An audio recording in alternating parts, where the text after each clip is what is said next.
ቢስሚላህ አልሐምዱሊላህ ወሰላቱ ወሰላሙ ዐላ መን ላ ነቢየ በዕደህ ወበዕድ።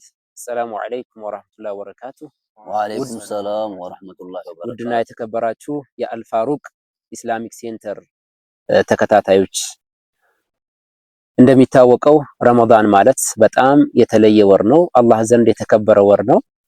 እሱን አህዋል በመዳሰስ ላይ እንገኛለን።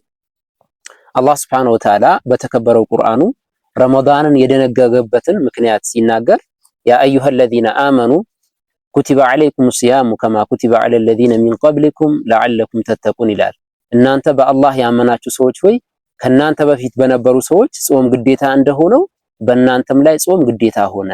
ዓላማው ምንድነው ከተባለ ለዐለኩም ተተቁን አላህ ሱብሓነሁ ወተዓላ ትፈሩ ዘንድ ነው በማለት የጾምን ዓላማ ይነግረናል ማለት ነው። የጾም ዓላማ ምንድነው? አላህ ሱብሓነሁ ወተዓላን መፍራት ነው ማለት ነው።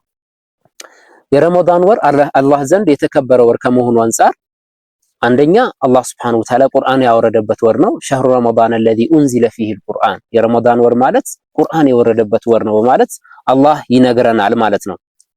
እና የረመዳን ወር ሲገባ ረሱሉ ሰለላሁ ዐለይሂ ወሰለም እንደተናገሩት ኢዛ ደኸለ ረመዳን ፉቲሐት አብዋቡል ጀነህ ወጉሊቀት አብዋቡን ኒራን ወሱፊደት ሸያጢን፣ የረመዳን ወር በሚገባበት ጊዜ የጀነት በሮች ስምንቱም የጀነት በሮች ይከፋፈታሉ፣ እንደዚሁም ደግሞ ሰባቱም የጀሃነም በሮች ይዘጋጋሉ።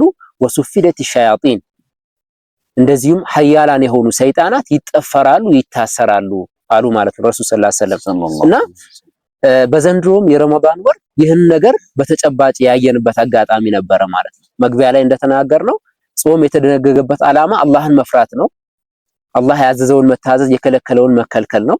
ስለዚህ ይህን ደግሞ አጋዥ እንዲሆን የሰው ልጆችን የሚያሳስቱት ሰይጣናት የሚታሰሩበት ወር ነው። የጀነት በሮች የሚከፈቱበት፣ የጀሃነም በሮች የሚዘጉበት ወር ነው ማለት ነው። እና በዚህ ምክንያት የዚህን ተጨባጩን መሬት የወረደውን ነገር ያስተዋልንበት አጋጣሚ ነበር ማለት እንችላለን።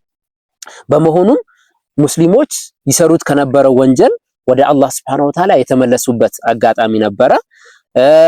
እንደዚሁም ደግሞ መስጂድን ያኮረፉ አካላት የመስጂድ በር የቱ ጋ ነው የሚለውን የማያውቁ ሁሉ ወደ መስጂድ የተመሙበት ጊዜ ነበር ማለት እንችላለን።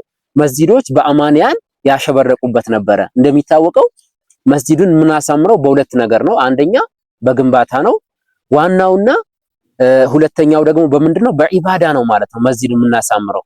መስጂድ ደግሞ የሚያሳምሩት ሙእሚኖች ናቸው። ኢነማ ያዕሙሩ መሳጂድ አላህ መን አመነ ቢላህ፣ የአላህን መስጂዶች የሚያሳምሩት እነማን ናቸው? በአላህና በመጨረሻው ቀን ያመኑ ምእመናን ናቸው እንዳለው ምእመናን መስጂድን ያስዋቡበት ያሳመሩበት አጋጣሚ ነበር ማለት እንችላለን። ሌላው ደግሞ ጾመኛን ለማስፈጠር ከባድ እሽቅድድም የነበረበት ነው ማለት እንችላለን ማለት ነው። ሁሉም ሰው ድሃም በለው ሀብታም በለው አጅሩን ስለሚያውቅ አጅሩን በጣም ከባድ ስለሆነ ጾመኛን ማስፈጠር በዚህ ነገር ላይ ሁሉም ሰው እየተሽቀዳደመ የነበረበት ሁኔታ ነው ያለው። ሌላው ደግሞ መስጂዶች በተራዊህና በተሐጁድ የተዋቡበት ጊዜ ነበር ማለት እንችላለን የዘንድሮ ረመዳን። ስለዚህ በዚሁ መቀጠልና እስከ አኸራ ሞት መጥቶ እስኪዘን ድረስ በዚሁ መቀጠል ይጠበቅብናል። ምክንያቱም አላህ ሱብሓነሁ ወተዓላ እንድናመልከው ያዘዘን የረመዳን ወር ብቻ አይደለም። ወዕቡድ ረበከ ሐታ የእትየከ ለቂን አይል መውት፣ ሞት መጥቶ እስኪይዝህ ድረስ ጌታህን ተገዛው በማለት አላህ ሱብሓነሁ ወተዓላ ረሱሉን ሰለላሁ ዐለይሂ ወሰለም ያዛቸዋል ማለት ነው። ረሱሉን ያዘዘበት ነገር ደግሞ እኛንም ይመለከተናል ማለት ነው። ሌላው ደግሞ ኢነመል አዕማሉ ቢልኸዋቲም ነውና ስራ በመጨረሻው ነው። አንድ ሰው አላህን እያመለከ ኖሮ አጨራረስ ላይ ከአላህ ውጭ ቢገዛ አላህ ያመፀውን ነገር ቢተገብር የሰውየው ኻቲማ የሚሆነው ወይም ደግሞ የሰውየው መጨረሻ ሊሆን የሚችለው መጨረሻ የሞተበት ነገር ስለሆነ በረመዳን ወደ መስጂድ ያመራን ወንድም እህቶች በዚሁ መቀጠልና መበረታት ይኖርብናል ለማለት ነው። ሰለላሁ ዐለይሂ ወሰለም ዐላ ነቢና ሙሐመድ። ሰላም አለይኩም ወራህመቱላህ